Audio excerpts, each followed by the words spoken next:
See, every church has what I would call Mr. and Mrs Sandpaper.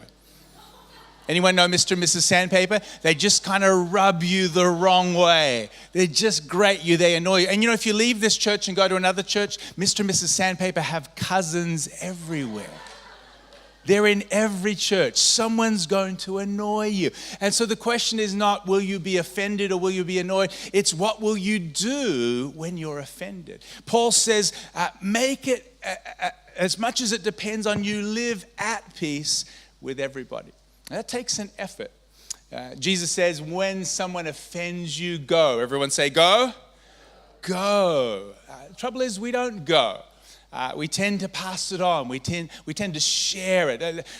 I need to pick on someone today, and I'm trying to think who I could pick on that won't be offended. And so I'm going to pick on Kitty over here because she's so beautiful, has the best smile. You can stay there, Kitty. You don't need to come up on stage. Little illustration. Let's say Kitty and I have an argument. It wouldn't normally happen. This is just an illustration.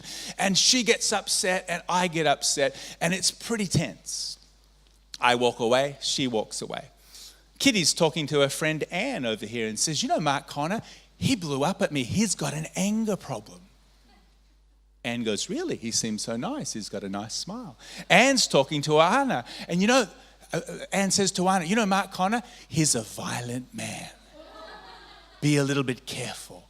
Anna's going, really? Are you sure? Anna's talking to Kylie and says to Kylie, that Mark Connor, he's not the real deal. He's a con man. Con man. And then Kylie's going, really? I'm surprised. Kylie's talking to Pastor Paul and says, that Mark Connor, he's an axe murderer. Now, how many can see this has got a little bit out of hand? See, we had a little agreement here, and it's kind of gone like this. How many know when I'm hanging around Paul and Kylie, they're a little bit cool towards me? Come on, work with me. Now, this may not happen in Queensland, but in Melbourne, this happens in churches. But you know what? It's all Kitty's fault. Because Jesus said, if someone offends you, go. Everyone say go. And if you look at the original meaning of the Greek word for go, in the original language, do the etymology work. Go means go. It doesn't mean pass it on.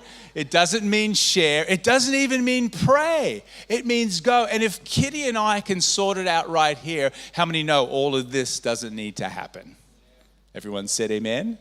Amen. It's just an illustration. Kitty is wonderful. Don't come up and give her tissues afterwards.